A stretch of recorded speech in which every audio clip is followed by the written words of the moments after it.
പ്രിയപ്പെട്ട കുട്ടികളെ, നമ്മൾ പാഠഭാഗത്തിൻ്റെ തുടർച്ചയാണ്. എഴുത്തച്ഛൻ്റെ അധ്യാത്മരാമായണത്തിൽ നിന്ന് എടുത്തിട്ടുള്ള ലക്ഷ്മണ സാന്ത്വനം എന്ന കവിതയാണ് നമ്മൾ പഠിക്കാൻ പോകുന്നത്. ഇത് അയോധ്യ കാണ്ഡത്തിൽ നിന്ന് എടുത്തിട്ടുള്ളതാണ്. ഓരോ കാണ്ഡങ്ങളായിട്ട് അതിനെ തിരിച്ചിട്ടുണ്ട്. അപ്പം നമ്മൾ എഴുത്തച്ഛനെ കുറിച്ചും മറ്റൊക്കെ നമ്മൾ പറഞ്ഞു കഴിഞ്ഞതാണ് അല്ലേ. ഭക്തി പ്രസ്ഥാനത്തിൻ്റെ പ്രചാരകന്മാരിലൊക്കെ പ്രമുഖനായിരുന്ന എഴുത്തച്ഛൻ എന്നൊക്കെ നമ്മൾ പറഞ്ഞു. അപ്പോൾ ഇവിടെ രാമായണത്തിലെ തന്നെ ഏറ്റവും ശ്രേഷ്ഠമായ ശ്ലോകമേത് എന്ന ചോദ്യത്തിന് ഉത്തരം തേടി അലഞ്ഞ വരരുചിയുണ്ട്. ആ വരരുചിയുടെ കഥ ഏറെ പ്രസിദ്ധമാണ്. ഇവിടെ സീതാരാമന്മാരോടൊപ്പം വനവാസത്തിന് പുറപ്പെടുന്ന ലക്ഷ്മണന് അമ്മയായ സുമിത്ര അനുമതി കൊടുക്കുന്ന ഭാഗത്താണ് ആ വരരുചി അന്വേഷിച്ച ശ്ലോകമുള്ളത്. നമുക്കറിയാം, രാമനും ഭരതനും ലക്ഷ്മണനും ഒക്കെ സഹോദരന്മാരാണെന്ന് അറിയാം അല്ലേ. അപ്പം അതുകൊണ്ട് തന്നെ രാമൻ്റെ പട്ടാഭിഷേക ചടങ്ങുകളെല്ലാം നടക്കാനിരിക്കെയാണ് ഇവിടെ കൈകേയിയുടെ അല്ലേ സമർത്ഥമായിട്ടുള്ള ആ ഒരു വരം പ്രയോഗിക്കുന്നത് നമ്മൾ ഈ ഭാഗത്ത് കാണുന്നതും. അപ്പോൾ ഒരിക്കൽ ദശരഥ മഹാരാജാവിനെ ഒരു ആപത്ഘട്ടത്തിൽ നിന്ന് രക്ഷിക്കുകയുണ്ടായി. അപ്പം അന്ന് മഹാരാജാവ് കൊടുത്ത രണ്ട് വരങ്ങളുണ്ട്. അത് നിനക്ക് എപ്പോൾ വേണമെങ്കിലും ചോദിക്കാം എന്ന് പറഞ്ഞിരുന്നു. പക്ഷേ അത് ഇങ്ങനെ ഒരു അവസരത്തിൽ ചോദിക്കുമെന്ന് ഒരിക്കലും ദശരഥ മഹാരാജാവ് ചിന്തിച്ചതുപോലുമില്ല. അപ്പോൾ അതുകൊണ്ട് തന്നെ രാജാവിനോട് വളരെ സൗമ്യമായി കാര്യങ്ങളെല്ലാം ധരിപ്പിച്ചുകൊണ്ട് സംസാരിക്കുകയാണ് ഇപ്പോൾ കൈകേയി, ഭരതൻ്റെ അമ്മ. അപ്പോൾ കൈകേയിയോട് അങ്ങനെ ഒരു വരത്തെക്കുറിച്ച് ഓർമ്മിപ്പിക്കുന്നത് മന്ദരയാണ്. ഈ ഒരു അവസരമാണ്, അതായത് നിൻ്റെ മകനാണ് രാജ്യം ഭരിക്കേണ്ടതെന്ന് കൈകേയിയോട് തോഴി വന്ന് പറയുകയാണ്. അപ്പോൾ അതുകൊണ്ട് അന്ന് രാജാവ് നിനക്ക് തന്ന ആ ഒരു വരം പ്രയോജനപ്പെടുത്തേണ്ട സമയം ഇതുതന്നെയാണെന്ന് പറഞ്ഞു കൊടുക്കുകയാണ്. അങ്ങനെയാണ് ദശരഥ മഹാരാജാവിൻ്റെ അടുത്ത് വന്നിട്ട്, അന്ന് അങ്ങ് എനിക്ക് 2 വരം തന്നിരുന്നല്ലോ, അതിലെ ഒന്ന് ഞാൻ അങ്ങയോട് ചോദിക്കാൻ പോവുകയാണ്, അങ്ങത് സാധിച്ചു തരില്ലേ എന്ന് ചോദിക്കുന്ന കൈകേയിയെ നമുക്ക് കാണാം. കൈകേയിയും സുമിത്രയൊക്കെ ദശരഥ മഹാരാജാവിൻ്റെ ഭാര്യമാർ തന്നെയാണ്. അപ്പോൾ ഇങ്ങനെ ഇരുന്ന സമയത്ത് മഹാരാജാവ് പറയുന്നുണ്ട്, ഭവതിക്ക് എന്ത് വേണമെങ്കിലും ചോദിക്കാലോ, എന്നോട് ചോദിക്കൂ എന്ന് പറയുകയാണ്. അപ്പോൾ ആ മഹാരാജാവിനെ മയക്കി കയ്യിലെടുക്കാനുള്ള പ്രത്യേക കഴിവ് കൂടി കൈകേയിക്കുണ്ടായിരുന്നു എന്നുള്ളതാണ്. അങ്ങനെ സംസാരിച്ചുകൊണ്ടിരിക്കുന്ന മാത്രയിലാണ് പറയുക, രാമൻ്റെ പട്ടാഭിഷേകമല്ലേ നടക്കാൻ പോകുന്നത്.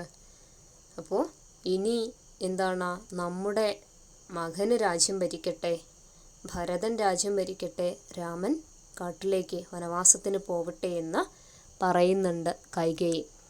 അപ്പോൾ ആ സമയത്ത് ദശരഥ മഹാരാജാവ് ആകെ ഞെട്ടി ഇറച്ചു നിൽക്കുന്ന ഒരു സന്ദർഭമുണ്ട്. നിനക്ക് എങ്ങനെ ഇങ്ങനെയൊക്കെ ചോദിക്കാൻ കഴിയുന്നു എന്ന് ചോദിക്കുന്ന ദശരഥ മഹാരാജാവിനെ നമുക്ക് കാണാം ആ ഒരു ഭാഗത്ത്. അപ്പം അതുകൊണ്ട് തന്നെ ഇങ്ങനെയൊരു അവസരത്തിലാണ് നീ ആ ഒരു വരം ചോദിക്കുന്നതെന്ന് ഞാനൊരിക്കലും ചിന്തിച്ചതുപോലുമില്ല എന്ന് പറയുന്ന രാജാവൊക്കെ ഉണ്ട്. അപ്പോൾ വാക്ക് പാലിക്കേണ്ടതിനാൽ ദശരഥ മഹാരാജാവ് വളരെ സങ്കടത്തോടു കൂടിയാണ് രാമനെ കാട്ടിലേക്ക് അയക്കുന്നതും ഭരതനെ രാജാവായിട്ട് വാഴിക്കുന്ന ആ ഒരു സന്ദർഭവും. കാരണം ഏറ്റവും പുത്രസ്നേഹം ആരോടായിരുന്നു? രാമനോടായിരുന്നു. അപ്പം അതുകൊണ്ട് തന്നെ രാമനെ വേർപിരിഞ്ഞ് നിൽക്കുക എന്നുള്ളത് ദശരഥ മഹാരാജാവിനെ സംബന്ധിച്ച് ഒരിക്കലും അംഗീകരിക്കാൻ കഴിയാത്തൊരു കാര്യമായിരുന്നു. പക്ഷേ ആ ഒരു വരം കൈകേയി ചോദിച്ചതുകൊണ്ട് വാക്ക് പാലിക്കേണ്ട ഒരു സാഹചര്യം വന്നതിനാലാണ് രാജാവ് രാമനെ കാട്ടിലേക്ക് അയക്കാൻ നിർദ്ദേശിക്കുകയാണ്. ആ സമയത്ത് ലക്ഷ്മണനും പോകുന്നുണ്ട്. സീതയോട് ഇവിടെ നിൽക്കാൻ പറയുമ്പോൾ സീത പറയുന്നുണ്ട്, എൻ്റെ ഭർത്താവ് പോകുന്നത് എവിടെയാണോ അവിടെയാണ് ഞാനും വസിക്കേണ്ടതെന്ന് പറയുന്ന സീതയെയും നമുക്ക് കാണാം. അപ്പോൾ ലക്ഷ്മണനും സീതയും രാമനുമെല്ലാം വനവാസത്തിന് പോകുന്ന ആ ഒരു സന്ദർഭമുണ്ട്. അപ്പം ആ സമയത്ത് അമ്മയായിട്ടുള്ള സുമിത്ര അല്ലേ, ലക്ഷ്മണൻ്റെ അമ്മയായിട്ടുള്ള സുമിത്ര ലക്ഷ്മണന് കൊടുക്കുന്ന ഒരു ഉപദേശങ്ങളുണ്ട്. ആ ശ്ലോകം ഇങ്ങനെയാണ്: രാമം ദശരഥം വിദ്ധി മാം വിദ്ധി ജനകാത്മജ അയോധ്യാമടവീം വിദ്ധി ഗച്ഛ താത യഥാ സുഖം എന്നാണ് സുമിത്ര മകന് കൊടുക്കുന്ന ഉപദേശം. അപ്പം എന്താണ് പറയുന്നത്? രാമം ദശരഥം വിദ്ധി, രാമനെ എങ്ങനെയായിട്ടാണ്, രാമൻ ആരാണ്? ജ്യേഷ്ഠനാണ്. ആ ജ്യേഷ്ഠനെ ദശരഥ മഹാരാജാവായിട്ടും, അതുപോലെ ജനകാത്മജ ആരാണ് ഇവിടെ? ജ്യേഷ്ഠ ഭാര്യയായിട്ടുള്ള സീതാദേവി, സീതയെ അമ്മയായും, അയോധ്യ മടവീം വിദ്ധി കരുതുക എന്നുള്ളതാണ്. അപ്പോൾ അടവി വനമാണ്. അപ്പോൾ ആ ഒരു വനത്തെ എന്താണ്? സ്വന്തം നാട് എന്ന് പറയുന്നത് അയോധ്യയായിട്ടും കരുതണം. അങ്ങനെ കരുതിയാൽ എന്താണ്? ഇങ്ങനെ മനസ്സിലുറപ്പിച്ച് ഗച്ഛ താത യഥാസുഖം, നീ അങ്ങനെ മനസ്സിലുറപ്പിച്ചുകൊണ്ട് സുഖമായി പോയി വരിക എന്നാണ് സുമിത്ര മകനോട് പറയുന്നത്. അപ്പോൾ ഈ സന്ദർഭമാണ് എഴുത്തച്ഛൻ കിളിപ്പാട്ടിൽ പുനരാവിഷ്കരിക്കുന്നതെന്ന് ശ്രദ്ധേയമാണ്. അപ്പം അത്രയും കാര്യങ്ങൾ ഒന്ന് ഓർത്തു വയ്ക്കുക.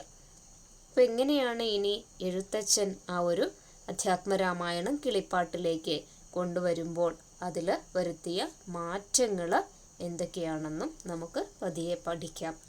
പിന്നെ നമുക്ക് എന്ത് ചെയ്യാം? കവിതയിലേക്ക് വരാം. ഇവിടെ തുടങ്ങുന്നത് തന്നെ എങ്ങനെയാണ്? ലക്ഷ്മണ വീരൻ സുമിത്രയാം അമ്മയെ തൽക്ഷണേ കൗസല്യ കയ്യിൽ സമർപ്പിച്ചു. വന്ദിച്ച നേരം സുമിത്രയും പുത്രനെ നന്ദിച്ചെടുത്ത് സമാശ്ലേഷവും ചെയ്തു. നന്നായി അനുഗ്രഹം ചെയ്തു തനയന്, പിന്നെ ഉപദേശവാക്കും അരുൾ ചെയ്താൾ. അഗ്രജൻ തന്നെ പരിചരിച്ചെപ്പോഴും അഗ്രേ നടന്നുകൊള്ളേണം പിരിയാതെ.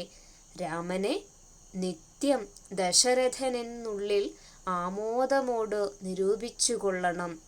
എന്നെ ജനകാത്മജയെന്നുറച്ചുകൊൾ, പിന്നെ അയോധ്യയെന്നോർത്തേ അടവിയെ മായാവിഹീനമീ വണ്ണമുറപ്പിച്ചു പോയാലുമെങ്കിൽ സുഖമായി വരികതേ. ഇങ്ങനെയാണ് എഴുത്തച്ഛന് ആ കിളിപ്പാട്ടിലേക്ക് അതിനെ പുനരാവിഷ്കരിക്കുന്നതും. അപ്പം എന്താ പറയുന്നത്? ലക്ഷ്മണ വീരൻ സുമിത്രയാം അമ്മയെ തൽക്ഷണം പെട്ടെന്ന് അല്ലേ കൗസല്യ കയ്യിൽ സമർപ്പിച്ചു. അപ്പം എങ്ങനെയാണ്?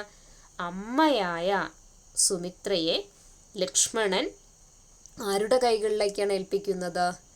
കൗസല്യയുടെ കൈകളിൽ ഏൽപ്പിക്കുകയാണ്.